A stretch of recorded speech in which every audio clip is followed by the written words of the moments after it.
Peace and blessings, Tiffany.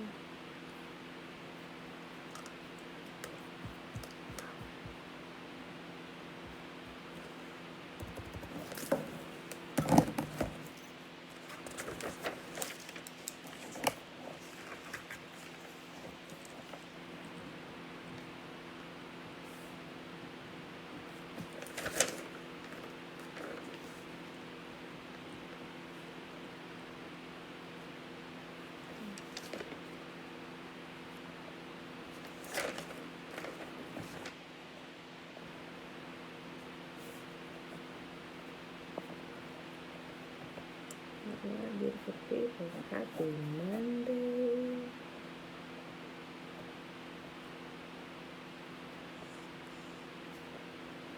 All right, y'all. Happy Monday, everybody. Happy Monday, Tony. Oh, you're not late today. Tommy J. Shalom. Shayla. Hey, girl. Hey, LaVon. Blessings. All right, y'all. Today it is August the 9th, 2021, day 228 of year 3 of reading through the books of the Law and the Prophets. Another 3-year consecutive day count, day 897. Today, y'all, we're reading Ezekiel 10, 11, and 12.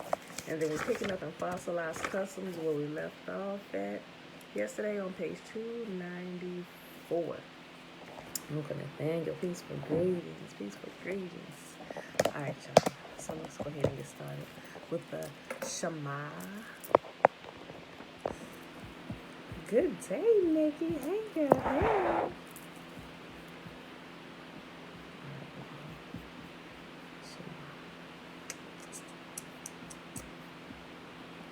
Remember, the Shema is found in Deuteronomy chapter 6. We'll start at verse 3. Remember, read the whole chapter. I just pulled out the gist of everything, right? Okay. Hear, therefore, O Israel, and observe to do it, that it may be well with you, and that you may increase mightily, as Yahuwah, the mighty one of our fathers, has promised us in a land that flows with milk and honey. Hear, O Israel, Yahuwah, our mighty one, he is one. And you shall love Yahuwah, your mighty one, with all your heart, with all your soul, and with all your might. And these words which I command you this day shall be in your heart. And you shall teach them diligently unto your children, and shall talk of them when you sit in your house, when you walk by the way, when you lie down, and when you rise up. And you shall bind them for a sign upon your hand, and they shall be as frontlets between your eyes. And you shall write them upon the posts of your house and on your gates. And Yahuwah commanded us to do all these statutes, to fear Yahuwah our mighty one, for our good always, that he might preserve us alive, as it is at this day. And it shall be our righteousness if we observe to do all these commandments before Yahuwah our mighty one, as he has commanded us. Alright, so let's go ahead.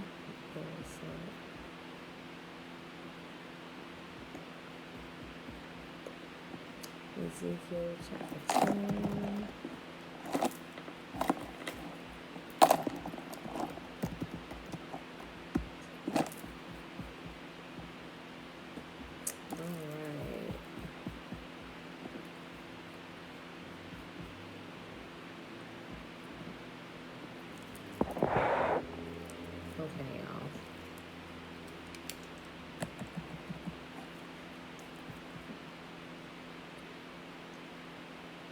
Yahuwah's glory leaves the temple. In my vision, I saw what appeared to be a throne of blue lapis lazuli above the crystal surface over the heads of the cherubim. Then Yahuwah spoke to the man in linen clothing and said, "Go between the whirling wheels beneath the cherubim and take a handful of burning coals and scatter them over the city. He did this as I watched. The cherubim were standing at the south end of the temple when the man went in, and the cloud of glory filled the inner court. Then the glory of Yahuwah rose up from above the cherubim and went over to the entrance of the temple. The temple was filled with this cloud of glory, and the courtyard glowed brightly with the glory of Yahuwah. The moving wings of the cherubim sounded like the voice of Yahuwah Almighty and could be heard even in the outer courtyard. Yahuwah said to the man in the linen clothing, "Go between the cherubim and take some burning coals from between the wheels." So the man went in and stood beside one of the wheels. Then one of the cherubim reached out his hand and took some live coals from the burning fire among them. He put the coals into the hands of the man in linen clothing, and the man took them and went out. All the cherubim had what looked like human hands under human wings. I looked at each of the 4 cherubim and had a wheel beside them, and the wheels sparkled like beryl. All 4 wheels looked alike and were made the same. Each wheel had a second wheel turning crosswise within it. The cherubim could move in any of the 4 directions they faced without turning as they moved. They went straight in the direction they faced, never turning aside. Both the cherubim and the wheels were covered with eyes. The cherubim had eyes all over their bodies, including in their hands, their backs, and their wings. I heard someone refer to the wheels as the whirling wheels. Each of the 4 cherubim had 4 faces. The first was the face of an ox. The second was a human face. The third was the face of a lion, and the fourth was the face of an eagle. Then the cherubim rose upward. These were the same living beings I had seen beside the Kibar River. When the cherubim moved, the wheels moved with them. When they lifted their wings to fly, the wheels stayed beside them. When the cherubim stopped, the wheels stopped. When they flew upward, the wheels rose up, for the spirit of the living beings was in the wheels. Then the glory of Yahuwah moved out from the entrance of the temple and hovered above the cherubim.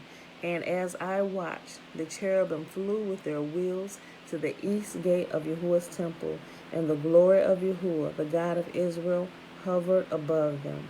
These were the same living beings I had seen beneath the God of Israel when I was by the Kibar River. I knew they were cherubim, for each had 4 faces and 4 wings, and what looked like human hands under their wings.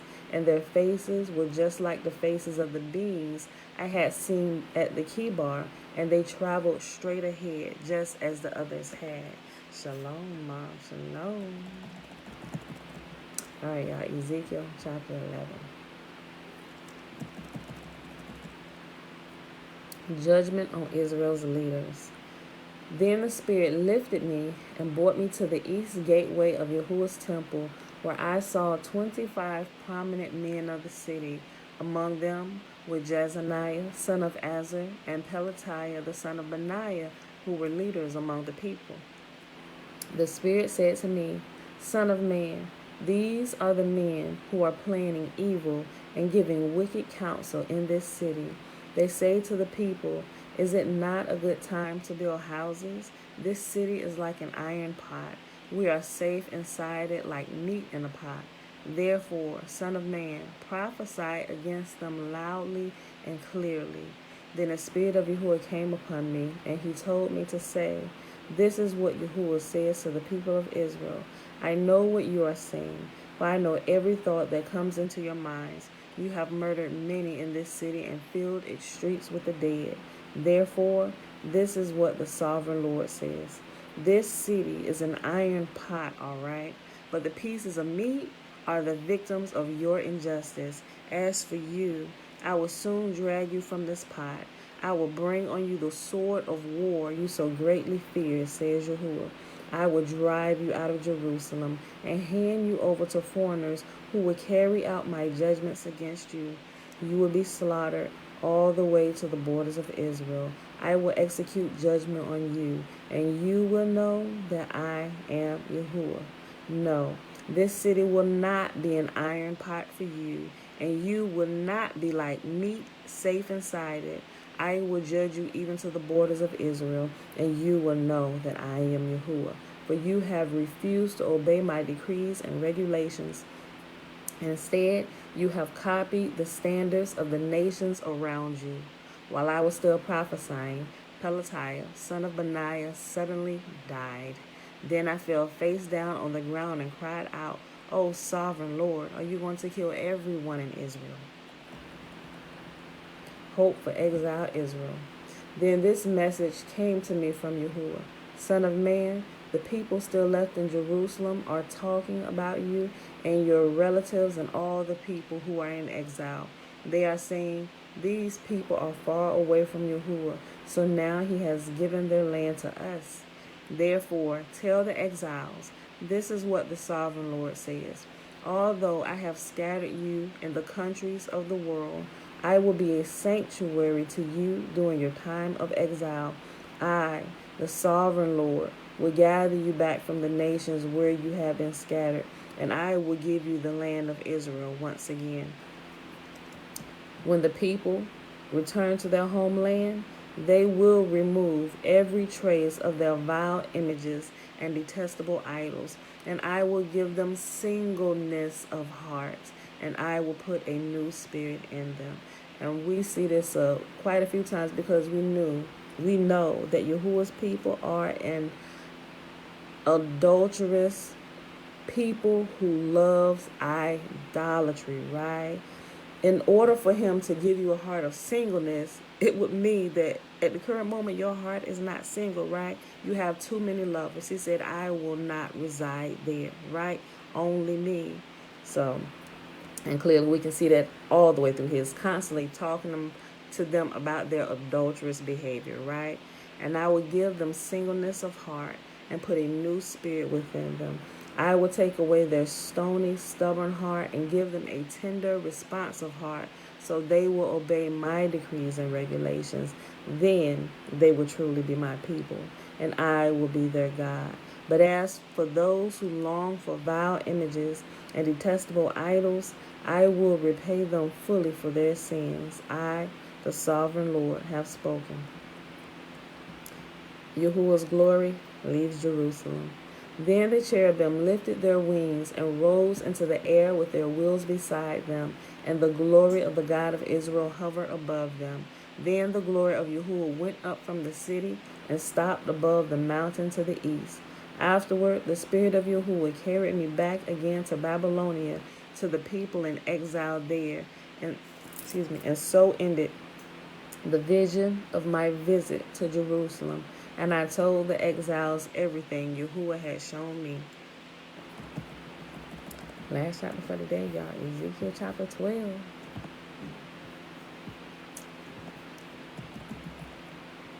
Signs of the coming exile. Again, a message came to me from Yahuwah. Son of man, you live among rebels who have eyes but refuse to see. They have ears but refuse to hear, for they are a rebellious people. So now, son of man, pretend you are being sent into exile. Pack the few items an exile could carry and leave your home and go somewhere else. Do this right in front of the people so they can see you, for perhaps they will pay attention to this, even though they are such rebels. Bring your baggage outside during the day so they can watch you. Then in the evening, as they are watching, leave your house as captives do when they begin a long march to distant lands. Dig a hole through the wall while they are watching and go out through it.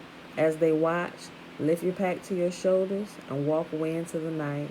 Cover your face so you cannot see the land you are leaving, for I have made you a sign for the people of Israel. So I did as I was told. In broad daylight, I brought my pack outside, filled with the things I might carry into exile. Then in the evening, while the people looked on, I dug through the wall with my hands and went out into the night with my pack on my shoulder. The next morning, this message came to me from Yahuwah. Son of man, These rebels, the people of Israel, have asked you what all this means. Say to them, this is what the sovereign Lord says. These actions contain a message for King Zedekiah in Jerusalem and for all the people of Israel. Explain that your actions are a sign to show what will soon happen to them, for they will be driven into exile as captives. Even Zedekiah will leave Jerusalem at night through a hole in the wall, taking only what he can carry with him. He will cover his face, and his eyes will not see the land he is leaving. Then I will throw my net over him and capture him in my snare. I will bring him to Babylon, the land of the Babylonians. Though he will never see it, he will die there. I will scatter his servants and warriors to the four winds and send the sword after them. And when I scatter them among the nations, they will know that I am Yahuwah. But I will spare a few of them from death by war, famine, or disease, so they can confess all their detestable sins to their captors. Then they will know that I am Yahuwah. Then this message came to me from Yahuwah. Son of man, tremble as you eat your food. Shake with fear as you drink your water. Tell the people, this is what the sovereign Lord says concerning those living in Israel and Jerusalem. They will eat their food with trembling and sip their water in despair, for their land will be stripped bare because of their violence. The cities will be destroyed and the farmland made desolate. Then you will know that I am Yahuwah. A new proverb for Israel. Again, a message came to me from Yahuwah. Son of man, you've heard that proverb they quote in Israel. Time passes and prophecies come to nothing. Tell the people, this is what the sovereign Lord says. I will put an end to this proverb and you will soon stop quoting it. Now give them this new proverb to replace the old one. The time has come for every prophecy to be fulfilled. There will be no more false visions and flattering predictions in Israel, for I am Yahuwah. If I say it, it will happen. There will be no more delays, you rebels of Israel. I will fulfill my threat of destruction in your own lifetime. I, the sovereign Lord, have spoken. Then this message came to me from Yahuwah. Son of man, the people of Israel are saying he is talking about the distant future. His visions won't come true for a long, long time. Therefore, tell them, this is what the sovereign Lord says. No more delay. I will do now everything I have threatened. I, the sovereign Lord, have spoken. And that is the end of our reading for today, beautiful people. Shalom, Bonnie, shalom. All right, y'all. That was Ezekiel 10, 11, and 12. So let's first pull that back a little bit. Let's hop back on over here to Fossilized Customs, where we left off at on yesterday on page 294. So remember, we were still talking about the Nicolaitans and their mind strongholds, the mental strongholds, right? So I'll read the last sentence that I read yesterday. Nicolaitans are very concerned about control, and once they have power, they seek to keep it. Mark chapter 9, verses 33 through 35.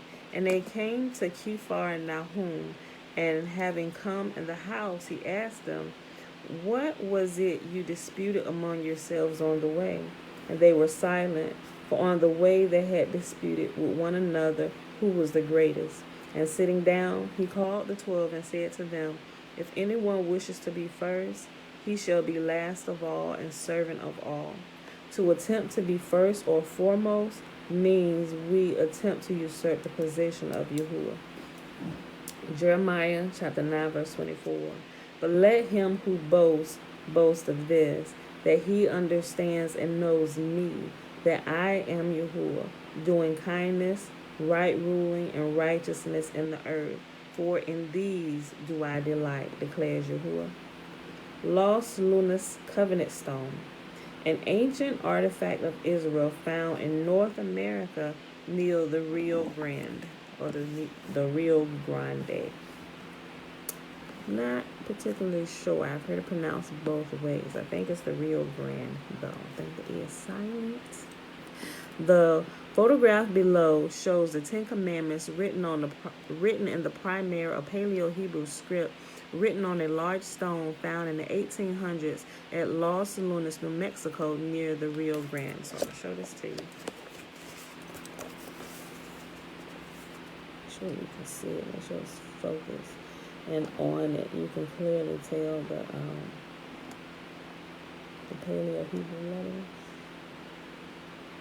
Okay. All right.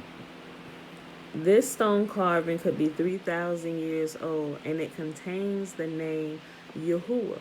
It was written in obedience to Deuteronomy chapter 6, as we are to write them on our doorposts and on our gates.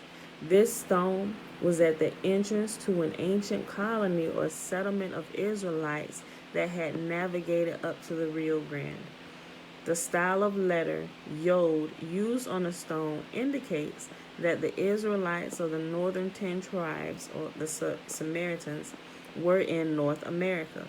It could have been inscribed on this stone as early as the 9th century BCE during the reign of King Solomon, or as late as 146 BCE when the Carthaginians, or the Israelites, were conquered by Rome. Many diasporas occurred, but we now know that Israel was mostly a sea empire, and they were mistakenly called Phoenicians by the Greeks. Yes, the Phoenicians were Israelites. They didn't call themselves Phoenicians. Herodotus, 5th century BCE, called them that. The Israelites traveled the oceans of the world as they mined tin, copper, gold, and iron. Did you know that the distance from the western coast of Africa to South America is less than the length of the Mediterranean Sea? That I knew, right? Not that I knew, but there were just some things that I began to think about, right? Like, how do you get, when I started seeing they were, and it was on new, you can actually go look it up if you haven't seen it already. With some of the indoctrination that they teach you, you would think that Africa is so far away, but it's really not, especially when we get sand over here from the desert over there during a good windstorm. Like, how does the sand make it across this huge, vast ocean? Really? This is sand landing in Texas and in some of the other places along this border. It is coming from Africa, right? You know it's coming from Africa. Y'all just go look into that. The Israelites traveled the oceans of the world as they mined tin, copper, gold, and iron. Did you know that the distance from the western coast of Africa to South America is less than the length of the Mediterranean Sea? Columbus didn't discover the Americas. Israelites were already living here, and many became what we are now referred to as Native Americans. Here is a large stone found at Los Lunas, New Mexico, with the 10 Commandments written in ancient Hebrew. And I just showed y'all the stone. It's the same stone, right? So remember, we talk about it all the time. So even when you have the fighting between the brethren, right, where they say, well, we're originally from the Americas, this is our land, and then you got the other brethren arguing with them, no, we not, we from Africa, we from over here. But there's a bit of truth in the both of it, right? Because you have to remember that the 10 tribes were scattered first, way before the southern kingdom of Judah was, right? So they were in fact here. They just forgot how long they've been here, and they've assimilated with the natives of this land, right? So they think that they are the natives of this land, right? And somewhere throughout time, they forgot, or the information was not passed down to most of them. But some of them actually know, right? That happened to us in Grenada. A guide told us it happened there. Yeah. With the sand and stuff coming from Africa, right? Yep. All right, y'all. Transliterating Yahusha's name. Detailed transliteration study on the name of Yahusha. Yod He Ua Shin Ayin, the name above all names, again in parentheses. The Mashiach's name is found 219 times in the Tanakh. The two Hebrew spellings used for the son of Nun or son of Nun, a leader of the tribe of Ephraim, we find in the concordance are numbered Strong's number 1954. Hey Ua Shin Ayin, rendered in the KJV as Hosea. That you can find that in Deuteronomy 32, verse 44, and O'Shea in Numbers chapter 13, verse 16. Yeah, they call it Sahara dust, Dana. Thank you. Strong's number 3091, Yod He Ua Shin Ayin. This spelling is found 216 times, rendered in the KJV as Joshua. In another two instances in all of Scripture, it is spelled Yod He Ua Shin Ua Ayin, or Yahushua. An interesting verse pertaining to the name change of this son of Nun is found at Numbers chapter 13, verse 16. These are the names of the men which Moses sent to spy out the land, and Moses called O'Shea, the son of Nun, Joshua.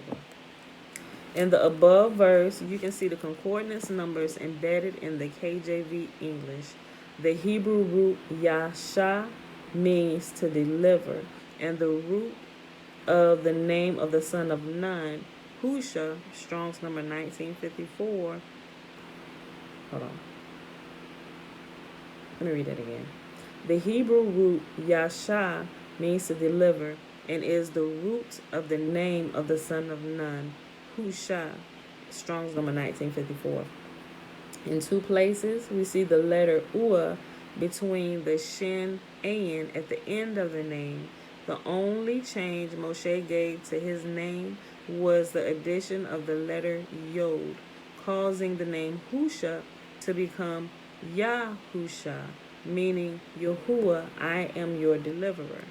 The Mashiach and the son of Nun have identical spellings, Strong's number 3091, above, as is evidenced by the fact that their spellings use the same Greek letters, Iesous, word number 2424.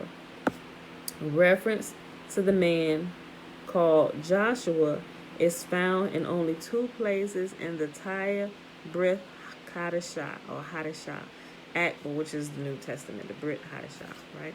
Acts chapter 7, verses 7:45, and Hebrews chapter 4, verse 8. Acts 7, verse 45 is, which also our fathers that came after brought in with Joshua into the possession of the Gentiles. Then it goes to Hebrews chapter 4 and 8. For if Joshua had given them rest, then he would not afterward have spoken of another day. Many transliterations of the Mashiach's name are used. Among the most popular of them are Yahusha, Yeshua, Yeshua, Yehoshua, Yahushua, and Joshua, whose name was originally spelled as above, only without the Yod at the beginning. Moshe added the Yod to his name, which was originally Husha, He Ua Shin Ayin.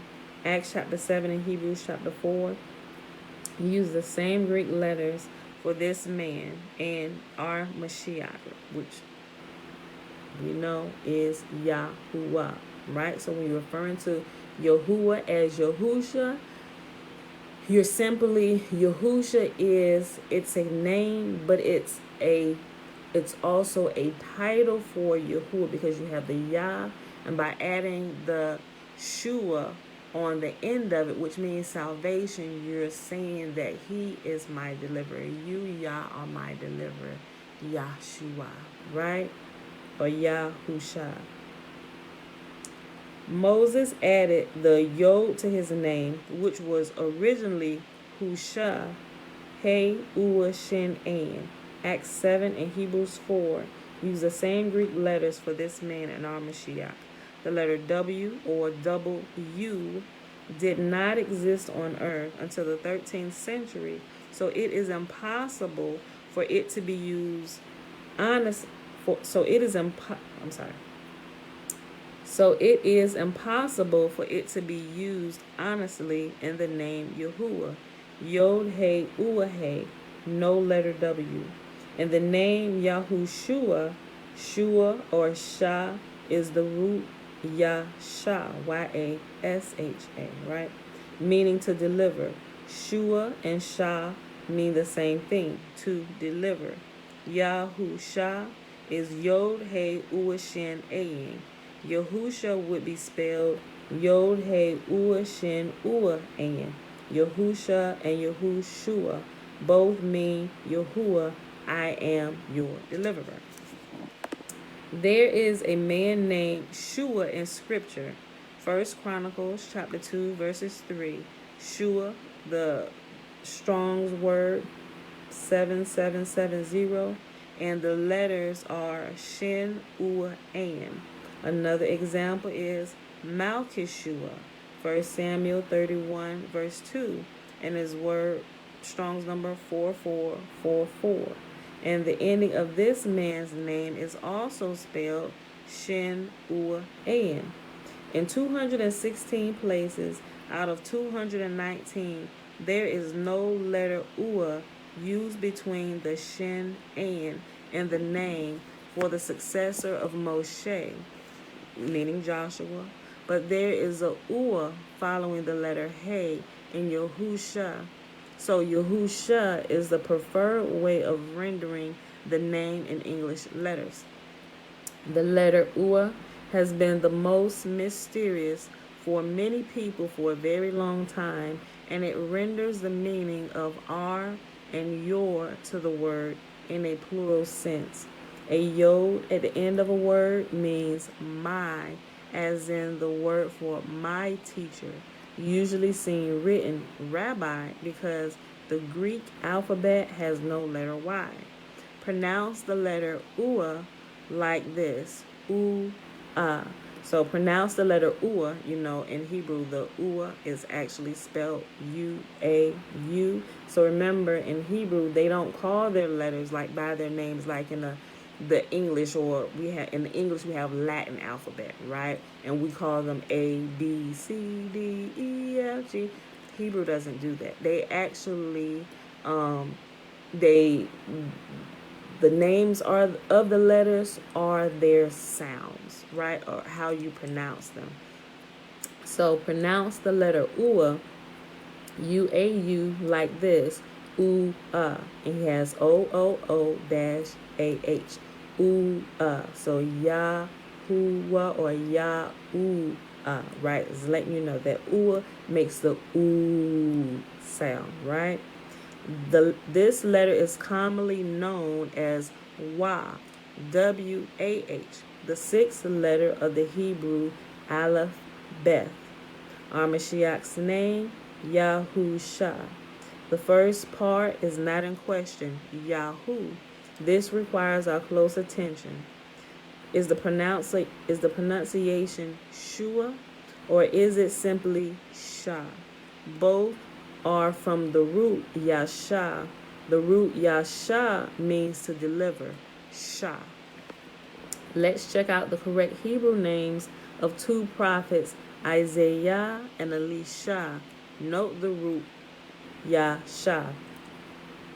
Yasha Yahu, Strong's number 3470, means Yah has delivered. Yasha, Strong's number 3468, means salvation, deliverance. Adding Yahu to Yasha and add Yahu to Yasha and you have his real name. Elisha, A-L-I-Y-S-H-A, Strong's number 477, Owl of deliverance, or you hear it mispronounced L, right? E-L, but it's actually all, A-L. All of deliverance. So Elisha has the same ending, Shah, as Yahusha. We have been ending his name with Shua. How is this written in Hebrew, and does it have a meaning? Shua, Shua, which is Strong's number 7768, means cry for help. Ali Shua, Strong's number 474, means Isle of Riches or El of Riches, God of Riches, right? That's what Ali Shua means. Strong's number 474, Isle of Riches. To get to the pronunciation Yahushua, we insert an ua between the an and the shin and spell his name in Hebrew Yod He Ua Shin Ua An. Yahushua is seen twice out of the 219 times in the Tanakh. So both Yahushua and Yahusha are acceptable transliterations. And I know this might be sound like, what? Blah, blah, blah, blah, blah, blah. What? So you might have to listen to it a couple times or actually go look it up. I found that when you actually go look it up, look up the Strong's letters, or you get you a good Bible where you can, electronic Bible where you can click and it'll take you right through the etymology. After you read over it and see exactly what's happening, it's easy to understand. It's like, oh, okay, clearly people, like, when you actually take the time and go through it, understand what's happening and how it's been misspelled, it just, trust me, it begins to make sense. It begins to make sense. Okay. Yahushua is seen twice out of 219 times in the Tanakh. So both Yahushua and Yahusha are acceptable transliterations. Yahushua and Yahusha. Shua and Shah both contain the Hebrew root Yasha, meaning deliverance or salvation. Both spellings, Yahushua and Yahusha, are endorsed by the inspired text concerning the specific number of uses of the spelling Yahushua, Yod He Ua Shin Ua An, using two-letter uas. There are exactly 2 instances in the Tanakh referring to the successor of Moshe, Joshua, in the KJV. The 2 uses of this 6-lettered spelling are in fact found at Deuteronomy chapter 3 verse 21 and Judges chapter 2 verse 7. Even in these books, both variations in spelling are found. In these 2 books alone, this name was used with only 1 ua in the following ratios. Kathy Shalom says, in Deuteronomy chapter 7, 7 to 1. Oh, I'm sorry. He's given the ratios of the whole chapter. In Deuteronomy, the ratio is 7 to 1. 7 times the spelling was Yod He Ua Shin Ein, which renders the sound Yahusha, and 1 time Yod He Ua Shin Ua An, rendering the sound Yahushua. Judges, the ratio was 5 to 1. 5 times the spelling was the 5-letter Yod He Ua Shin Ein, which renders the sound Yahusha, and the 1 time Yod He Ua Shin Ua Ein, which renders the sound Yahushua. The overall ratio, 216 to 3. 216 times the spelling in the Tanakh was Yod He Ua Shin An, and twice it was Yod He Ua Shin Ua An. In one place, Nehemiah chapter 8 verse 17, the name is spelled Yod Shin Ua An, Yeshua, just the Y apostrophe Shua, right? 216 times found Yahusha, 2 times found Yahushua, 1 time found Yeshua. That's the one with the apostrophe, Y apostrophe Shua. And that 1 time is found in Nehemiah chapter 8 verse 17. The word Yeshua, Y-E-S, HUA is found about 28 times. Because these are used in Scripture, all are acceptable. They are equally correct and have the same meaning. Scripture uses the 5-letter form 216 times, but we need to acknowledge the other 2 forms as well. The shortening of a name is called a hypochorism, The hypochorisma or diminutive form of Yahusha is Yeshua, or it's like a hypochorisma is like an abbreviation of the name, right? So I read it again. The shortening of a name is called a hypochorisma. The hypochorisma or diminutive form of Yahusha is Yeshua, right? Okay. The vowel pointing of the 7th, 8th, 9th, 10th, and 11th century Masoretes set out to alter the pronunciation of the name. They were about 2,300 years removed in the time from Moses. So even if they wanted to, they could not possibly improve on the Hebrew letter sounds as they are written without their Nikud markings. Hebrew letters such as Yod, He, Ua, An, and Aleph are vowels already. One spelling to examine closely is at Zechariah chapter 3. The Hebrew word Strong's number 3091 used in these texts is Yahusha. The KJV concordance numbers are embedded to help you with your further study. Zechariah chapter 3, verse 1. And he showed me Joshua the high priest standing before the angel of Yahuwah, and Satan standing at his right hand to resist him. Strong's number 3068 above should be rendered Yahuwah, not Lord. So I'm going to show you. Maybe you can see it. If you have a Hebrew Greek or a concordance type Bible with the Strong's number, this will look familiar to you. So let me show it to you. You see it has all those small numbers up beside it. So if you ever, if you just read Bibles and you didn't know what that was for, you can actually either manually take out the concordance or a Hebrew Greek study Bible, and you can go to those numbers and it'll take you to that word in Hebrew or in Greek, whichever one it derives from, and it'll give you an etymology of the word and how that particular word was used in exact same context like it was used in this particular scripture throughout all the scriptures, right? But if you have an electronic version, you can get it done a lot faster and it's a lot easier because all you have to do is tap the number and it'll take you through the whole etymology, right? So just in case you didn't know, you should just go play with it sometime. Jatina, hey sis. Translators have modified the text with words from a wide variety of other languages between the Hebrew and English, such as the term angel seen above, which is not English but Greek.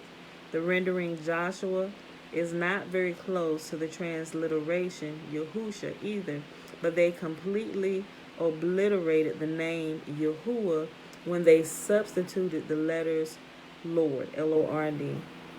This is where the personal research into the truth of the name begins. If they will lie about the name of the one we serve, then they will lie about anything. We must be overcomers to be found doing what our Messiah expects of us until he comes. Below, we'll look at 2 different translations of Matthew chapter 26, verse 17. The Greek text has a word which both versions overlook. Greek number 4413, protos, Protos, which literally means before or prior to. Proto, Proto, implies that something comes before. Yet the translators overlook the fact that when a person actually reads what they wrote, it makes no logical sense. They also added the words on, O-N, and day, D-A-Y, to the KJV, enhancing the error. it isn't possible for the disciples to come to Yahushua on the first day of Matzah and ask him, where do you wish us to prepare for you to eat? Hold on. Where do you wish us to prepare for you to eat the Passover? Passover would be over already. Remember, a few months back I talked to y'all about that mistranslation. You can read it in the New Testament in Matthew, Mark, and Luke. And I was like, if you don't actually observe, and this a lot of stuff he's talking about, I don't think they really understand or even begin to understand that something is wrong until they actually begin to literally keep the feast, right? So if you begin keeping the feast, you know that Passover comes before unleavened bread, right? So after a couple of years of doing that and going reading through the New Testament, that was stand out. And I'm like, wait a minute, what? They said it was already, now scripture tells you, you go look it up, it tells you that it was already the first day of unleavened bread when they went to JC and asked him, where do you want us to prepare the Passover meal for you? And it's like, skirt, wait a minute, what? You're already in the first day of unleavened bread, and you would be looking like, you already in the first day of unleavened bread. Why are you asking him that? Passover has already passed. Like, they would have already eaten the Passover meal. You see what I'm saying? But if you're not keeping the feast, there's like some of those little things that is impossible for you to catch. Like, nothing would ever go off as sirens on the inside of you because there's nothing in you to attach you or to alert you that you have just been lied to or something is wrong here. So a lot of times on some of the things that I talk about that I experienced, I'm like, guys, I didn't really start understanding a lot of this stuff. I really didn't even begin to understand that there were actually contradictions in the Bible until I actually began keeping the feast, like Yahuwah said. Because first of all, I just started keeping it because, okay, he said we're supposed to be doing this. Okay, so it's just like, okay, well, how do we do it? Okay, we're supposed to just do this. Like at first it was just like robotically, okay, just making sure we do this right. Okay, we're supposed to keep it. We're gonna keep this right, and it be. Some people don't even get past that point. It's like, okay, we're supposed to be doing this. You're doing it wrong. Do we supposed to add eggs to it? Where the freaking egg come from? Who? I don't read anything about a freaking egg. Why y'all got eggs with the Passover meal? Like all these things. The first few years, and it was really frustrating watching other people. You're doing it wrong. You're supposed to be doing it this way. I was like, wait a minute. You know what? This is becoming a bit much, but I want to do what's right. So it look like y'all adding stuff to me. So just for now, until I can understand what's really going on, I'm just going to keep to it exactly how it says here without all the extra adding, because what I understand at this point, because I was trying to explain it to me, you mentioned the Talmud. What is the Talmud? That's when I learned about the Talmud. What's the Talmud? What is that, right? That's when I began to find out about this extra book that Orthodox Jewish people read out of to actually interpret Torah. I'm like, where are we supposed to be doing that? And why are they adding all this extra stuff? Like, it actually begins to impose other rules and stuff on you. So I was like, you know what, this is too much. I ain't doing all that. I'm like, but Father, if I'm supposed to, I will.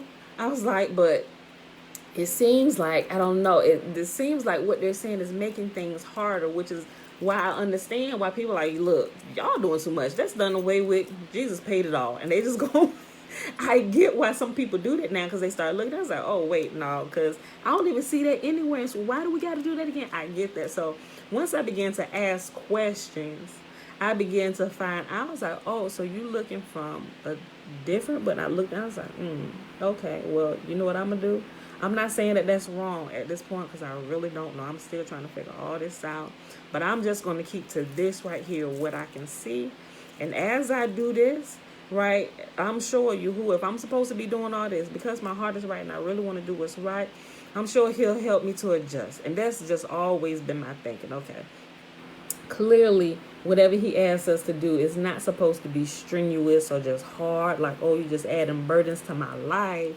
because anything that he gives to us leads to life. That's what I began to. I was like, okay, so it leads to life, and it shouldn't be hard. Granted, we have to make some decisions in our life, which would seem to be hard, especially if we're in a habit of doing something wrong or doing something that our flesh has become accustomed to, which is not necessarily on Yahuwah's list of good things of what we should be doing, right? So once you realize that and realize, okay, I'm the problem here. It's like yesterday.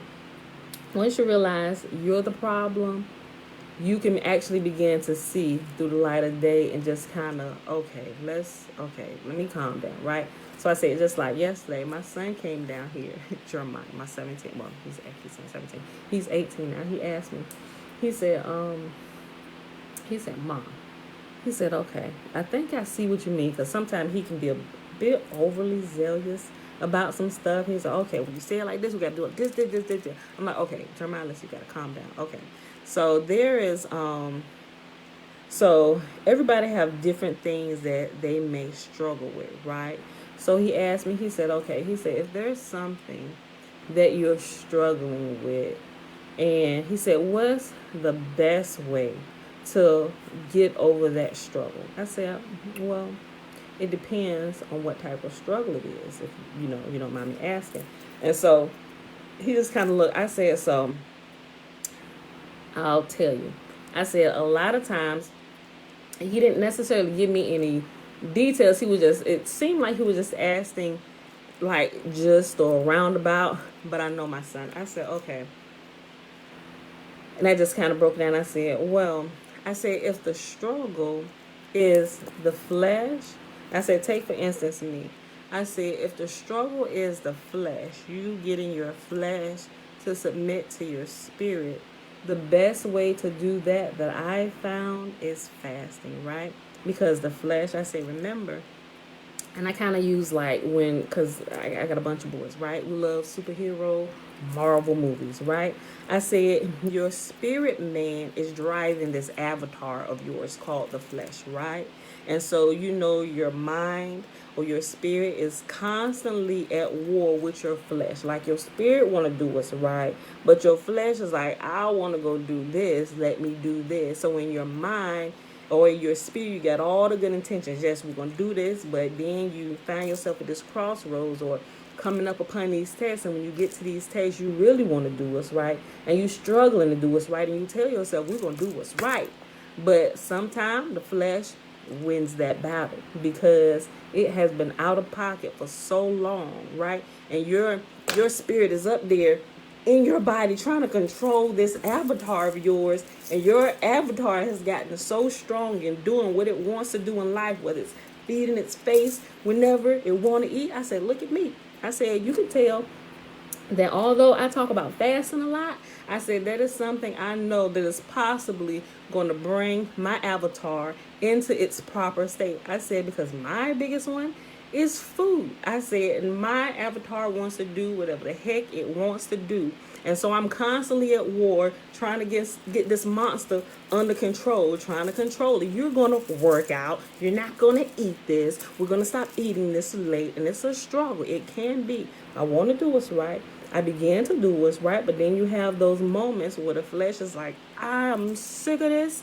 I want to do this. I said, and that goes for anything. I said that happens with people who have their avatar, and I talk to them like this, like their avatar could be addicted to drugs. This person's avatar could be addicted to porn. This person's avatar could be addicted to alcohol. And their spirit, they want to do what's right. You can tell they have good intentions, but they can't seem to get it under control. They're struggling.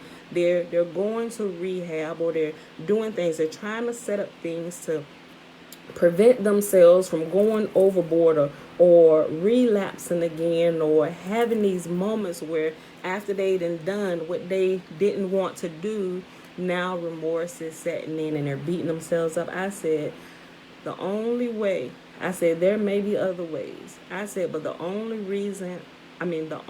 way that I know to combat this monster avatar we have and bring it under submission to your spirit is by fasting.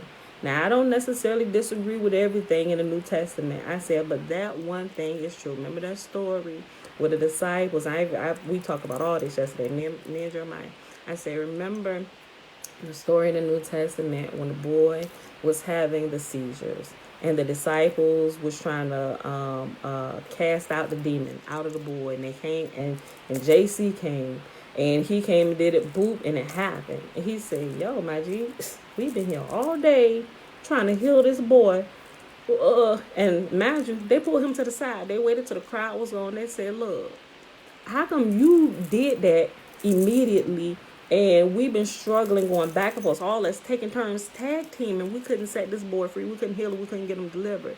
He said, look, this kind only comes out by prayer and fasting, right? Not necessarily, you can look at it both ways, right? Because in the story, you had somebody who was bound, and you had somebody who was said they was free, and they had complete control over their avatar. They had so much control over their avatar where their avatar could do supernatural things. It could walk through walls. It could walk into crowds and disappear. You just appear. What's up, my G? I'm back. Right? Yo! Stuff like that. He had complete control over his avatar. Right? But if you read it, you will also see that he led a life of not just prayer, but also fasting, right? 40-day fast. There are principles that you can learn that will actually work if you test them, right? That's why I said, don't throw the baby out with the bathwater. Test everything, right? I said at this point, the only thing that I can tell you from my personal experience, I said, you have to do it multiple times, not just one time and think, oh, I'm free. No, you're going to have to make it a lifestyle, a habit, until your flesh absolutely knows that it is not in control of you, right? I said, so now that you know what you're fighting against, whatever it is you're struggling with, you have to strengthen yourself. And the only way you're going to be able to strengthen your spirit to fight and to stand against your own flesh, to keep it under control or bring it into complete submission and under control, is to starve it of the thing that it is desiring to kill it, right? Whether it's food, pornography, idolatry, adultery, drugs, alcohol, whatever it is, you have to starve this avatar from it, right? And add food to it. Starve it from food, like by using food, right? By using food in conjunction with starving it from some of the other things, it has this like, I would say, this multiplying effect where it would help to kill the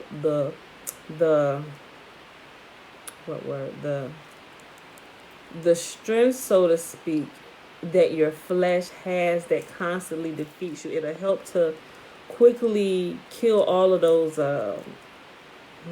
like self-defeating type things where you keep finding yourself in the same predicament over and over again. I said, so that is the only way that I know at this point. Like I said, it may be other ways, but from what I've experienced and what I have put into practice right now, the only way that I know how to do that, how to get your flesh under control, is to starve it. Literally, not to starve, but literally to starve it from the things that is destroying it, or starve it from the things that it's causing it to be out of control, right? And to throw the spirit off, right? So he said, okay, well, that makes sense.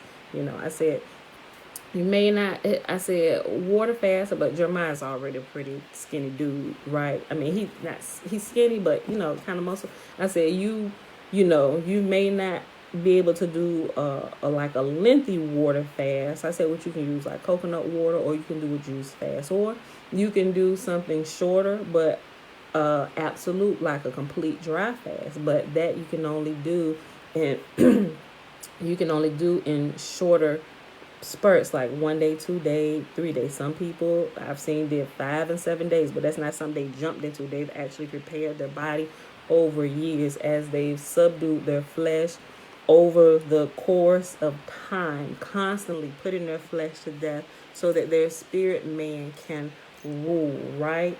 And be more efficient and flow smoothly, getting this monster under control. So I was like, that is the best way to be able to do that, right? So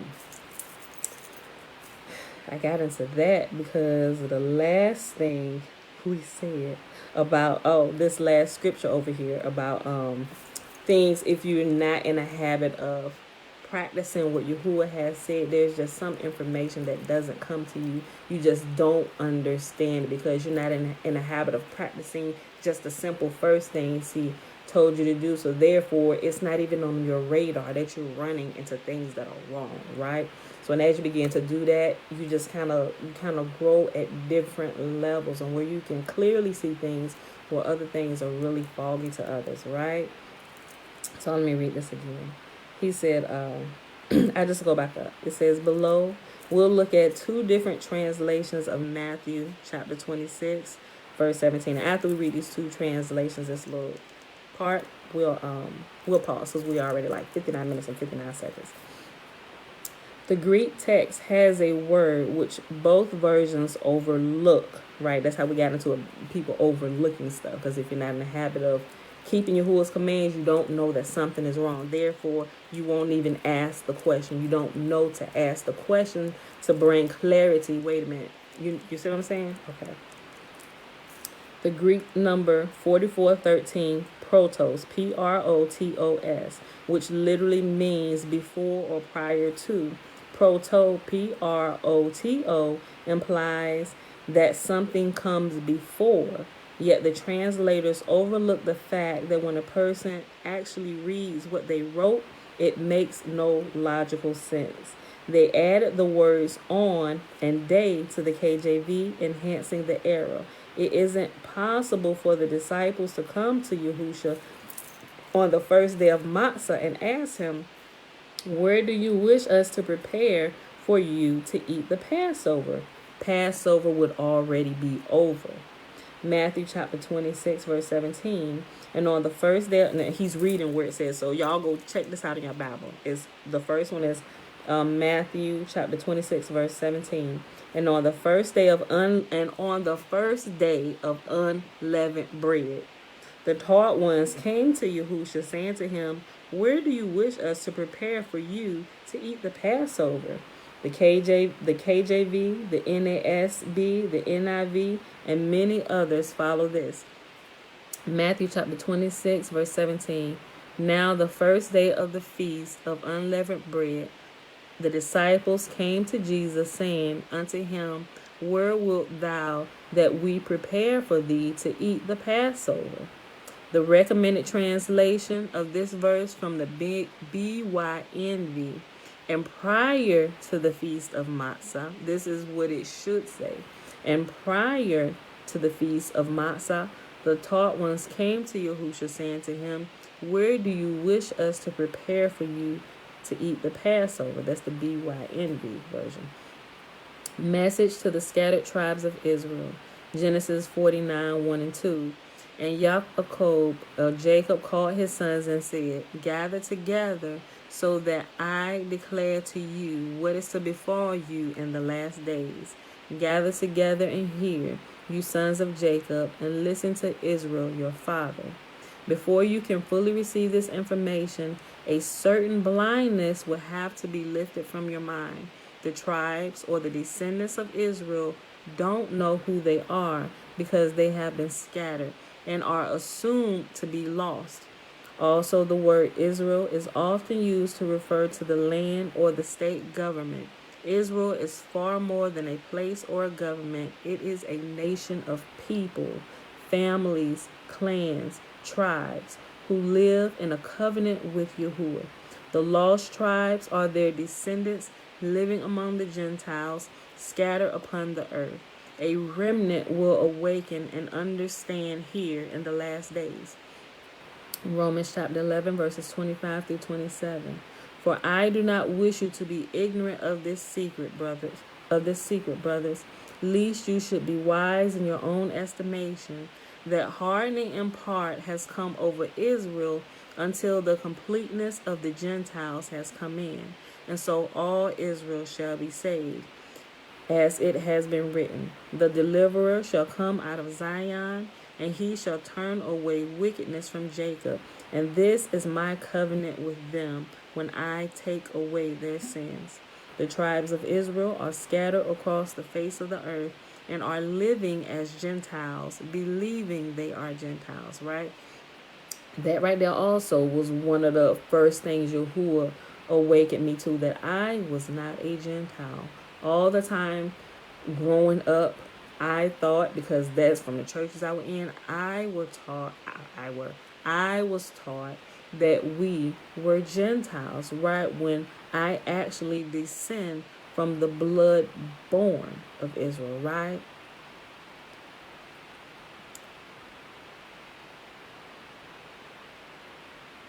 The tribes of Israel are scattered across the face of the earth and are living as Gentiles, believing they are Gentiles. This is a stronghold or a false idea.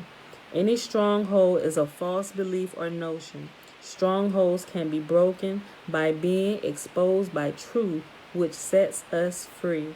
Once exposed by truth, the lies have no more power over us, right? That is the only thing. We talked about that a little bit the other day too.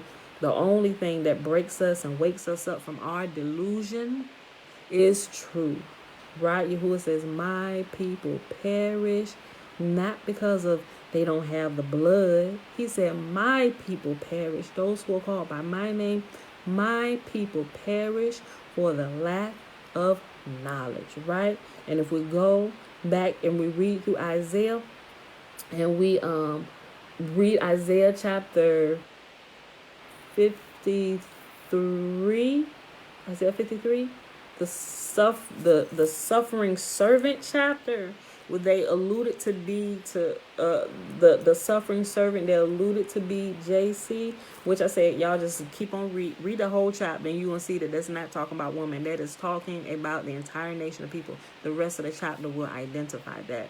When it's taught in church, they say JC is the suffering servant. Absolutely not. They done taught you to, they literally covered your eyes and kept you from reading what's literally right there in front of you. They told you what this says. And so while you're reading, instead of reading it for yourself, you're reading what they told you what was there, right? But until you keep reading, as they always stop at the same place, they never go through the entire chapter, right? Remember, it said, my people perish for the lack of knowledge. But if you read Isaiah chapter 53 and you keep going, you will see that the suffering servant will begin to set his brethren, his sisterin, Yahuwah's people free by what? By knowledge of the truth. Go read it. Go read it. Go read what it say. Go read what it say. Isaiah chapter 53. Right, you're going to quickly realize that Isaiah chapter 53 was talking about the nation of Israel, the remnant of Israel who kept to the commands, and they began to teach their brethren, their sisterin, their brothers and sisters the truth about Yahuwah and his word and what he has said to us in the covenant that we are in with him. That's what sets our people free, right? Yahuwah said the blood defiles. He constantly said it all the way through, gave us examples. He said the blood defiles. Stay away from it. But people tell you, no, the blood saves. Well, Yahuwah constantly told us that it defiles, and he told us to stay away from it. People don't want to talk about it. But when you don't keep the commands, you don't know the ass about it. And it completely stays off your radar. And you begin to lose people because they have come to love their human blood sacrifice, right? Ooh. Any stronghold is a false belief or notion. Strongholds can be broken by being exposed by the truth, which sets us free. Once exposed by the truth, the lies have no more power over us. The brainwashing and mind control stops, and we are set free. 2 Corinthians chapter 10, verses 4 through 6. For the weapons we fight with are not fleshly, but mighty in Yahuwah for overthrowing strongholds, overthrowing reasonings in every high matter, excuse me, in every high matter that exalts itself against the knowledge of Yahuwah, taking captive every thought to make it obedient to Yahuwah, and being ready to punish all disobedience when your obedience is made complete. People are not conscious of the fact that they are imprisoned in many layers of contrived thoughts that are designed to keep them controlled and in sin. They are mentally imprisoned by what they have accepted to be the truth. As long as they continue to believe the lies to be the truth, the fortress that imprisoned them will hold them securely. Yahuwah sets us free by guiding us into all truth, right? And we're gonna pause right here. We'll read this because it's going deeper into the second one. We'll save the second stronghold example for tomorrow, right? So we'll pause right here. Get my little sticky. All right, y'all. I'm gonna put my page number. All right, beautiful people. So that's it. A child is 100% defiant. I mean, do the opposite of everything you say.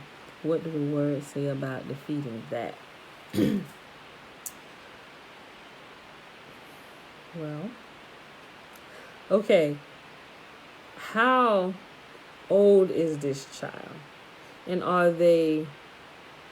Yeah, I gotta ask some questions about that. Jatina said a child is 100% defiant. I mean, do the opposite of everything you say. What do the words say about defeating that? Now, when I read that, I wouldn't say that that's a younger child. I would say that that's a pre-teen. Okay, pre-teen. They smelling themselves. Okay, 10 years old. I would say,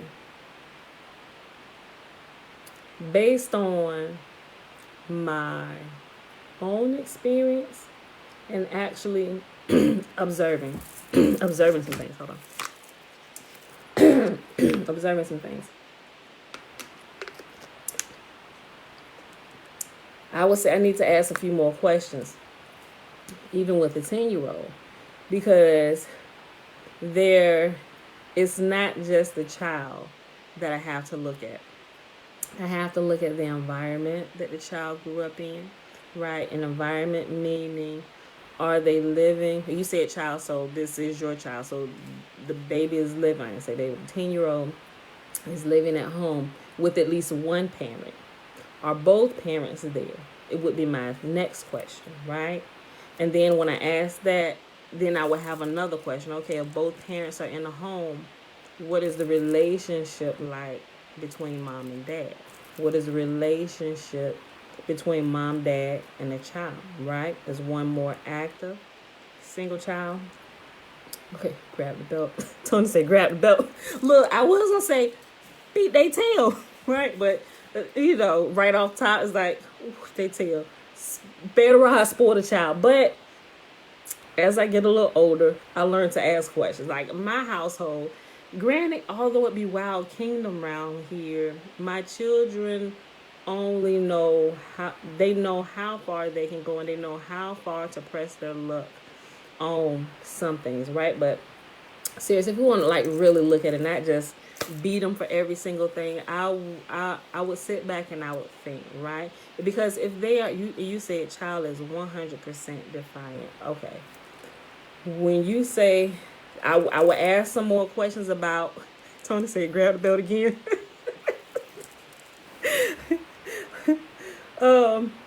Okay, like seriously, some people may think like you're doing too much, but seriously, especially if it's a single parent home, right? So you gotta look. There could be there could be a lot of things at play, right?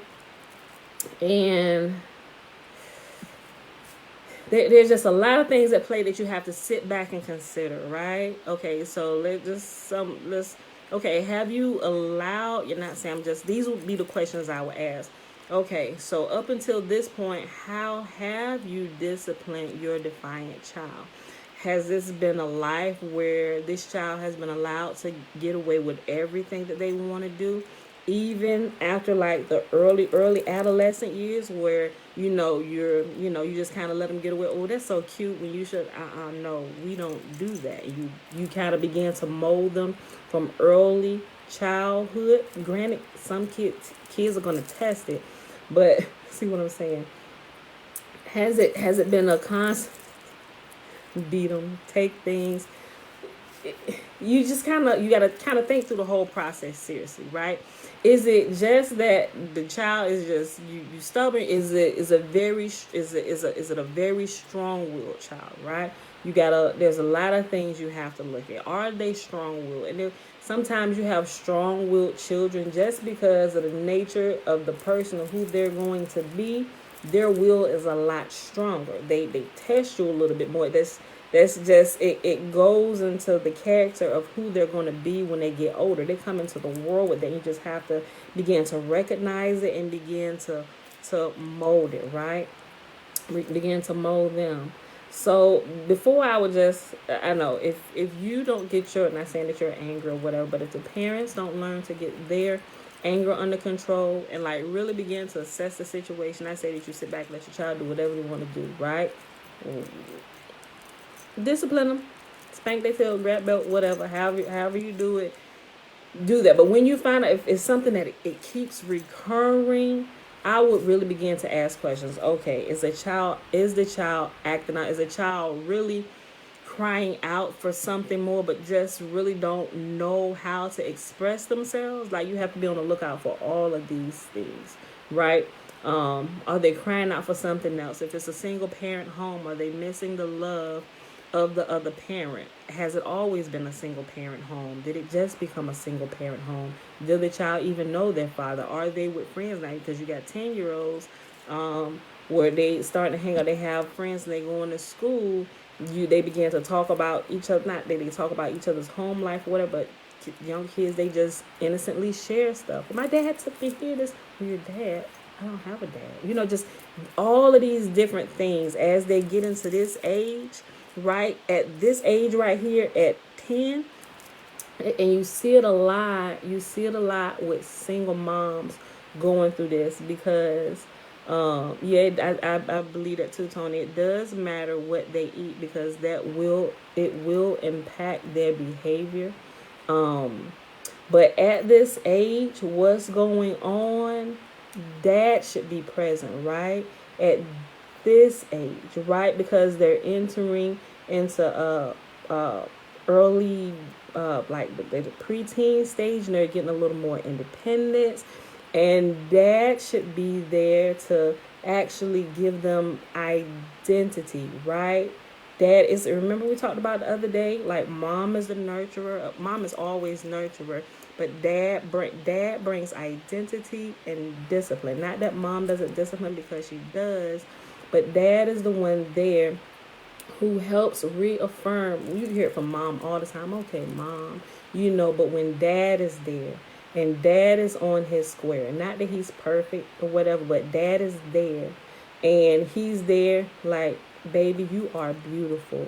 You don't allow anyone to do this to you, this. Dad is there to help with them identifying who they are, right? So they know just some basic things. Yes, I am a female. I was born a female, right? I was made to love a man. And with men, son, I love you. You are a man and you are good enough, right? You are accepted. Those things are identity, because it's at this age when they begin to, they enter, it's like they enter into a whole nother world. And they really need dad. And if dad is not there, say maybe dad have passed on, there should be somebody there. Maybe, I don't know, maybe an uncle, grandfather. A lot of times when dad is missing and if you have a support system, normally somebody at different stages in life, somebody normally comes along to help with things, but the first person, the one who should be there, should be dad, right? And so that's where a lot of times kids around about this age, when they start getting kind of mixed up into stuff and they start struggling with their identity, or was I really supposed to be born a boy? Or was I born right? You know, all these things begin to hit them at this age, right? And so sometimes they're struggling with things and they don't really know how to come talk to you. They just kind of act out. So that's why I say you got to sit back. You got to ask her if it seems like it's a constant thing. And I ain't saying it's a one-off. Look, you knew better than that. I'm gonna whoop your butt, right? But if it's a constant, recurring thing, I would say it's a symptom of a deeper problem.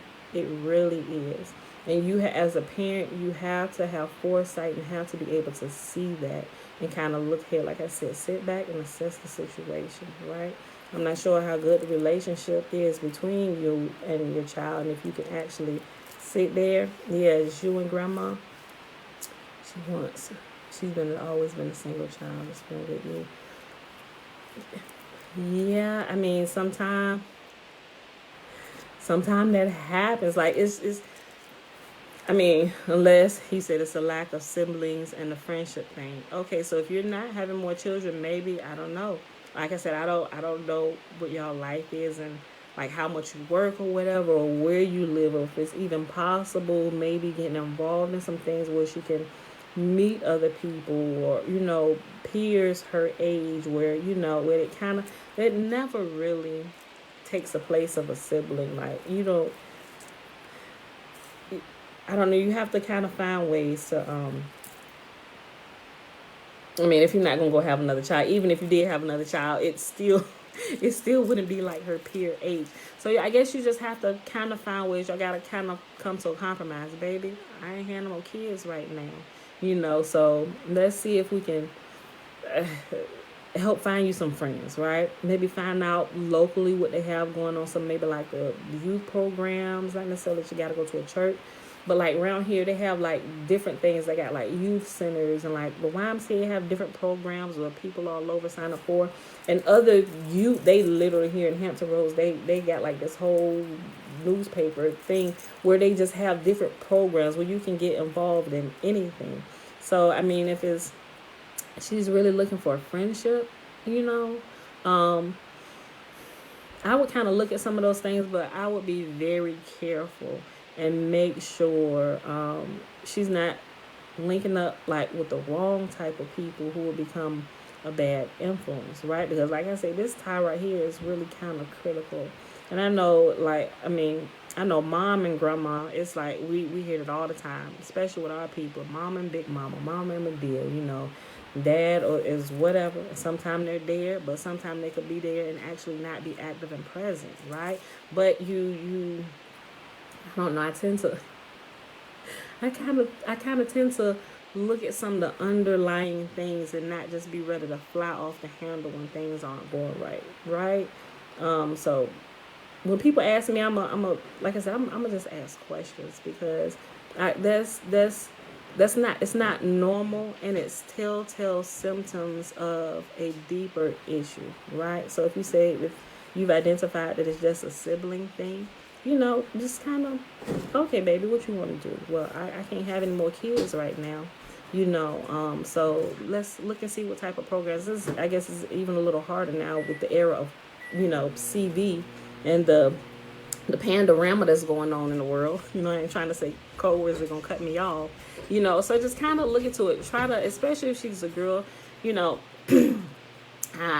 I got teenagers, but my baby girl is 4, you know, so I ain't really hit them stages yet with females with that, but I see it, and sometimes it look like horror stories. So I can't really tell you that from personal experience, but I know what I've experienced with my sons, you know, and I know it's a little bit different, and girls are different, you know, but personally, some of the things I share with my sisters, because they have girls, and they're in that age range and how they're in the preteens, teens, you know, and they deal with some of those things with them. But I can only share you what they share with me.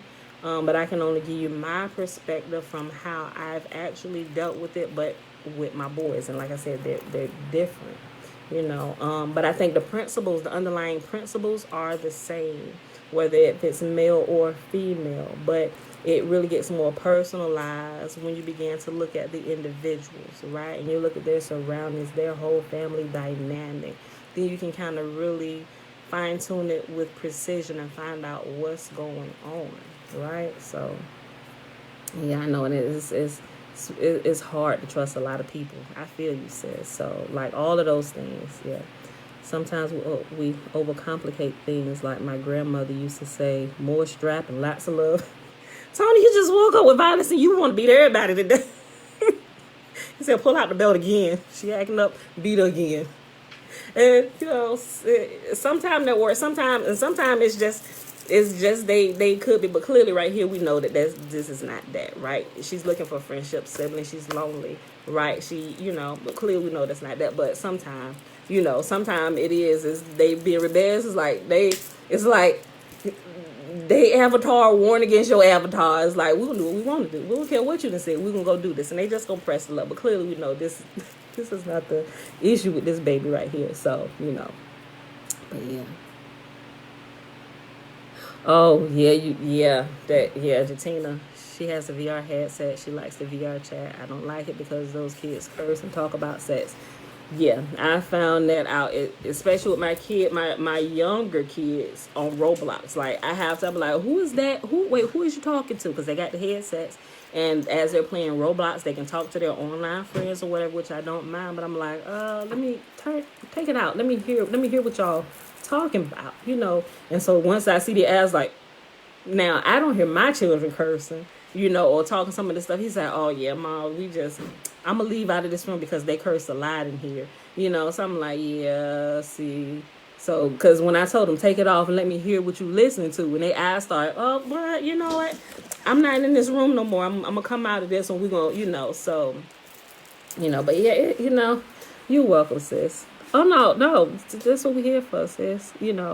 Hey, I got kids. I know how it is. It could be tough sometimes, especially being a single parent. I was a single parent for a little while, I have sisters that are single parents, and I understand. So, but we're here to help one another, right? But yeah, so it's a day by day growth, and you really just have to be aware. And if you, like I said, if you can talk to your children, like if communicate, not saying that it is, but maybe somebody as they get a little older, and like I said, they feeling themselves, or they just think, oh, you just don't understand me, that happens. You just have to kind of sit back and sometimes not necessarily let them control the conversation, but kind of let them guide the situation. So first of all, they can feel comfortable and know that they can come talk to you and just kind of really tell you what's really bothering them. Because I find out a lot of times that teenagers, they don't necessarily all the time know how to convey to you what's really going on inside their hearts. And they find it difficult to talk to mom and dad sometimes. They may find it easier to go talk to an auntie or uncle or a cousin or something, or but it's no sound. You sure that's not yours? Maybe your sound went out. Jatina, you said you jumped in the room one day, her avatar was the devil. Sis is crying out. That's not funny. It's really not funny. I didn't mean to make that a joke, but I feel you on that. I mean, it didn't shock me, but I got boys, and sometimes they just kind of do stuff like that. And they're kind of just, I don't really take it to heart. I'm like, oh, so you decided you want to be the devil today? Okay, why? Okay. Let me see. Watch it, Satan. What you playing? You destroying everybody in the game today? What you doing? Like, seriously, I would not kind of, I was trying to put two words together. I would try to, and kind of, I try not to be so serious, But I really do try to be aware that sometimes life can be hard for our children, right? Because they dealing like with a whole different dynamic than what I dealt with growing up, and I was their age. Like they're really like really in the communication information age where they're being bombarded with like electronic everything, to where it constantly keeps their mind in different places, and it can be, technology can be a blessing, but it can be a curse at the same time, because it can be very addictive, right? And for younger people, as you're beginning to mold them and as their personality is growing, those things can kind of be dangerous sometimes, especially if they spend a lot of time on it, right? It literally could change behavior patterns and different things, and literally kind of get cemented into their heads and into the fibers of their very being during those tender years. So you have to be careful, right? Now, my kids get more game time than what they probably should, right? My kids play games, they electronics. We the problem. We buy them the electronics, but I'm just saying you just gotta kind of day by day just learn the balance. When something is imbalanced, just kind of address it. I would say, from what I learned, just kind of try not to let things linger on too long to where it builds up and it kind of gets out of hand, right? So be aware of what's going on in your home, and be present with your children and what they're doing. Try to be more involved, right? Ask questions, sit down with them. Sometimes my kids ask us to play the game with us. Sometimes I'm like, I ain't playing no game, but sometimes I'm like, okay, Pam, it ain't about you, right? Sit there and play the game with her. Oh, Mom, I was like, okay, I don't know how to do this. Show me what I'm doing now, right? But I think it's really, and that might help sometimes. Jatini said she like to be on the game or whatever. She's a gamer. I don't know. Maybe ask her like, well, till you find some friends, maybe I can kind of, I don't know. I don't know. Just, get creative. Your child says. You see what I'm saying, right? Okay. Yeah. Tony said, you think your kid's bad. You need to meet my nieces and nephews. My sister need a strap and a clip. But not and the clip. Yeah, but I feel you sometimes it's like, hey, ain't nobody listen. Pop, pop, pop, pop, pop. I wish I stayed in the hood. Boy, I probably been letting them off here and oh, there she go. Sis need to get her anger under control. I'm not like an angry person, but sometimes boys will drive you to that. Look, my oldest son's wife and came in. Bruh, she been present for some times where our son has committed shenanigans. Granted, she was right along with him. Like, kick him out the house. Come out there, me and my husband, like, they got away for a weekend. Ain't tell nobody where they was at. Like, Tara, you remember that day when y'all finally showed up? Like, we had to threaten. Elijah 25 now. But at the time, how old was y'all, Tara? Y'all was 16? 16, I think. About 16, They driving age and stuff. They gonna be grown, go get a hotel out Virginia Beach now. We looking for them. They supposed to been back. Cell phone cut off. First thing, oh my gosh, is my child dead in a ditch? And so I'm like, okay, something must be wrong, because he wouldn't be pulling the scrap. He know his daddy ain't gonna go for this. But it's like, y'all ever seen that Sinbad comedy? He had a couple of them, but it was the one where he was talking about him taking a 5 o'clock whooping, right? I can't even comment because I'm in Facebook jail. Okay, so that's why she responded to me up here. She sent me a text. I can't even respond. I'm in Facebook jail. So but it's like that night, my son, he was like, and Booty was probably driving him. Young boy, stay out all night. Oh my gosh, all night long. I'm gonna take this 5 a.m. whooping.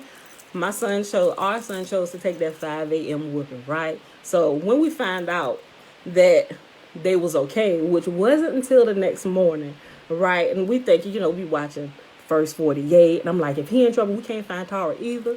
We done went to her folk house. She's talking about something. I told him to go home. All these laughing faces. Look, clearly, what you had was way stronger than the whooping he was gonna get from us. Look, so fine. I was like, you know what, babe? I was like, I don't feel like something wrong. I said, but I don't know. I'm a mom. I'm in my emotions. Don't know where our son is at. Craziness be happening. He's 16 years old. This is not like him. He's never done. Granted, he pulled shenanigans, but nothing like this. So we didn't know whether to be scared or whether to be upset because he really had never done anything like this before, right? And not that was something that was really bad, right? But we just didn't know where our child was, right? And so I was like, I'm about to call the police. And I was like, Pam, wait a minute, just hold on for a minute. Before we do that, he said, because I think we might be overreacting. So he said, well, let's just go. He said, and let's just kind of go to some of their places where they be, right? And so we went to her folk house, the people we knew, any numbers we had. Have you seen Elijah? Have you heard from him? Called my cousin and stuff. And once all this kind of came out, what happened, my cousin that lives out of Virginia Beach, because she knew, but she was working at the hotel at the time and got these, I think she was the one that actually got these jokers the discount, right? And I knew that they kind of talked to her a lot, but she was like, well, I ain't heard from them. And she said, Pam, oh, I ain't want to lie to y'all. She said, but I didn't want to feel like I was betraying them. She said, but that's why I finally called you. She said, I couldn't do this. She said, you know what? You was my cousin first. It's your child, because if Amani or one of my children was doing something like this, I would not want y'all to withhold information, especially if y'all see I'm freaking out and I'm thinking my child dead or something. It might be because we had called the jails too. Like, okay, so he's not in jail. Ain't nobody pick him up or nothing, So like all of these things, just think about a parent. You don't know where your child is at, and just all of these things is happening. We're going through all these emotions right now, right? And so when we finally, actually, we didn't find that out until I said, I was like, you know what? I kept calling the phone, and it wasn't until the next morning, because when the phone is off, it just go like right to voicemail. But then I'm like, okay, phone dead. Well, what if they like really like a hostage? Like, I'm all kinds of stuff going through my head, right? I'm like, okay, should I be calling the phone? Because what if he in a situation where he's trying to like get away and not call and the phone ring to give away his hiding spot or something? I was like, you know what, Pam? I was like, we about to call the police. He said, just wait a minute. I was like, I don't really feel like something wrong, but I don't know. And my emotions could be out of whack, and I maybe I'm not really feeling what I should be feeling, right? So when I realized after calling his phone like 20 times that morning, finally it started ringing. I'm like, oh, his phone ringing. He said, what? What is ringing? See if they pick it up. But it just kept ringing, right? So I'm like, okay, somebody has his phone, right? And so when what? Torah confession. Oh, now we ain't gonna beat y'all tails because y'all married now. She just sent me a call. She said confession. We were actually, look, y'all, I'm gonna kill the both of you. Wait till I end this live. So now, look, we thought they told us they was in Virginia Beach, right? She just said confession. We was in Newport News, and I couldn't read the rest of the message.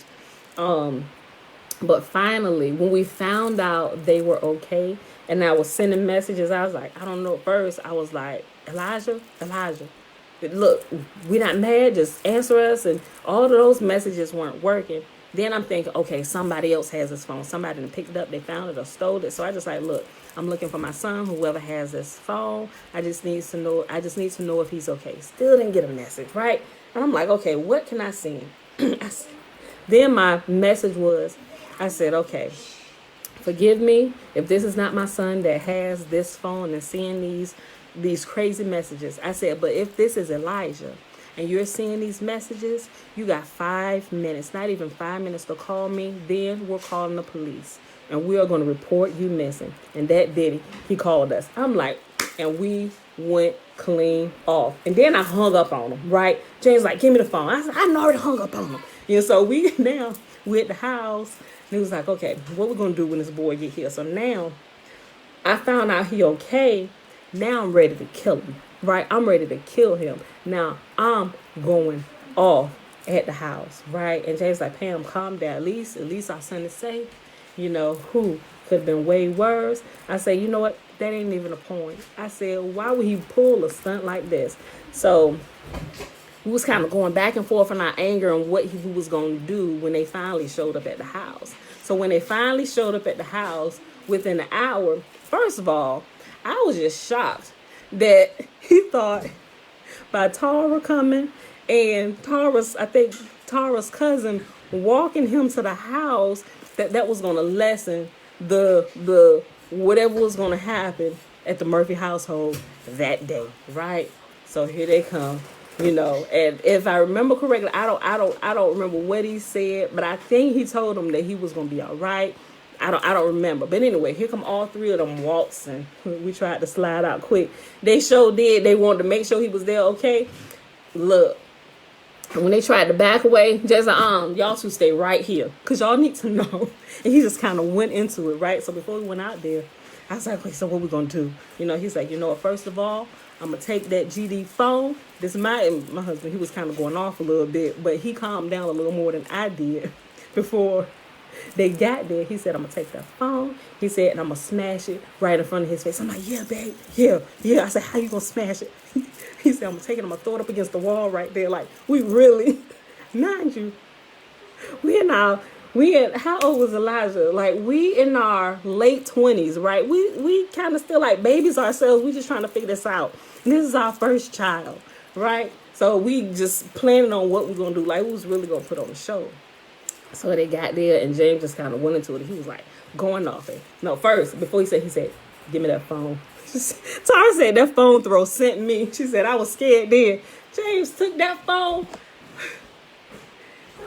When he launched that phone, it was like the Hulk had threw that phone.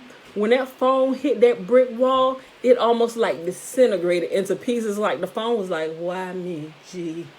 And just like broke all to pieces. So I was like, that phone throw sent me.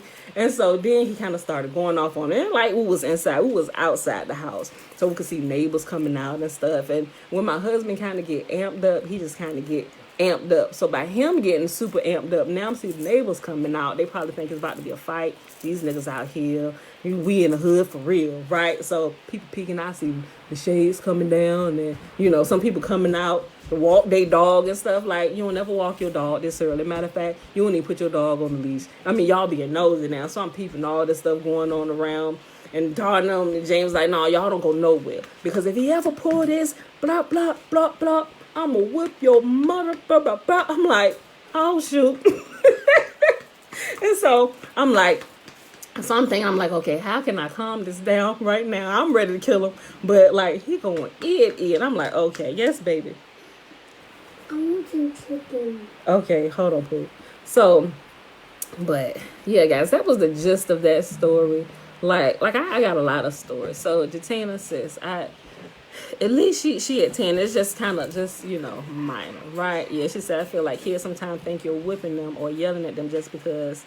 And sometimes I just need to sit down and talk it out. Yeah, sometimes, just sit down and talk it out. Tara said, I thought I was never. She must not have finished her message.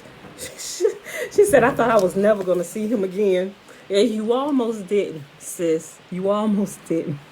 Like, because I really didn't know. Because once James had got amped up, I'm like, oh, shoot. How do I deflate this entire situation now? Because this is not going like we planned. He like angry now, So fine, I'm like, all right, we're gonna y'all go ahead and go. We're gonna talk to him. They got out of there so fast. But yeah, Elisha didn't have a phone for a good little while. I think he was on punishment. I don't know. He was restricted to the house. If it wasn't going to school and getting back here, he couldn't do nothing for a while. But yeah, we have those moments, right? And especially if it's the first child and only child. It's just kind of growing together, right? But here's something you should always remember, right? Your child is a human being. Not him. Still calling me from the house phone on the low. I believe it. Tara's feeling out. Where he at? He at work, so he don't know you over here telling on him. Look. So, but it's just as they're growing and as they're feeling themselves, you have to realize that they're human beings too, right? They're people. They have their own personalities. They have feelings, right? So we try, as we grow, we're like, okay, they people, we just can't really like just lord over them and, excuse me, just treat them like you're our slaves and stuff, right? We can't do that. We really have to treat them with mutual respect, but also we're also their parents, we're their guides, we're their teachers. We're literally preparing them for when they're going to be on their own.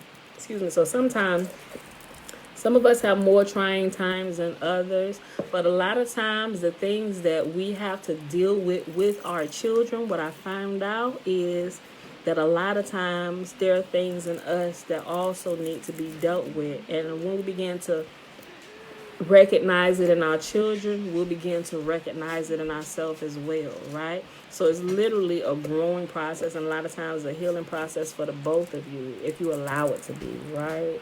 So children can be, that's probably one of the best schools on earth, right? Which is probably why you would allow us to have children, right? Because you see how rebellious we are. He always tell us, all y'all getting out. I'm kicking everybody out. It's like that the same thing Yahuwah deals with us with, we have to deal with it in our children as well, right?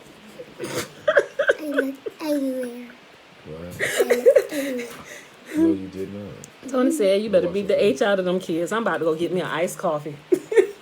Yeah, so sometimes that's the way dads be, right? And sometimes, that's why it's good. It's a good balance there, Like I said, we learn from one another, Everybody's... Go get the strap. Yeah. So, Tony, he woke up with you saying, go get the strap. That ain't really nothing wrong with that. But you can't always just, like I say, you just can't beat them for everything all the time. Sometimes you really do have to sit down and talk and find out what's going on. To beat me. Did you? All right, y'all. So that's it for today. We are like really over our time on a Monday today. Y'all gotta go to work if y'all gotta go to work today. Right? All right, y'all. I love y'all. Let's end this. We ain't even do the blessing. But, sis, this is a good chat. Good chat, right? I enjoy it. Like, if y'all got questions, if I know, I'll share with y'all. Like, I'm not a philosopher or a doctor or nothing, but I will share my shenanigans stories with y'all on how we kind of try to keep things in order over here with all these personalities and people. It'd be wild kingdom. It really do. Go get the strap. All right, y'all. I love y'all. This is good. I really enjoy these little conversations. So let's do this blessing, y'all. Let me pull this up. Blessing. You want to know the blessing or not? Yeah, I do, but I like to read it. Okay, y'all. Oh, a recap. Guys, it's Monday, August the 9th, 2021, day 228 of year 3 of reading through the books of the law and the prophets, and of the 3-year consecutive day count, day 897. We read Ezekiel 10, 11, and 12, and Fossilized Customs. We read pages 294 to page 299. The blessing is found in Numbers chapter 6, verses 22 through 27. Remember, the first 21 verses is a Nazarite vow. Man or woman can take it. And Yahuwah spake unto Moses, saying, Speak unto Aaron and unto his sons, saying, On this wise you shall bless the children of Israel, saying unto them, Yahuwah will kneel before us, presenting gifts, and will guard us with a hedge of protection. Yahuwah will illuminate the wholeness of his being towards us, bringing order, and he will provide us with love, sustenance, and friendship. Yahuwah will lift up his wholeness of being and look upon us, and he will set in place all we need to be whole and complete. And they shall put my name upon the children of Israel, and I will bless them. All right, beautiful people. That is it for today. I love y'all. I really enjoyed the conversation. Thanks for asking the questions, Jatina. I really enjoyed it. I got an opportunity to share some more of my crazy household stories. All right, y'all. I love y'all. I'll see y'all tomorrow. Peace.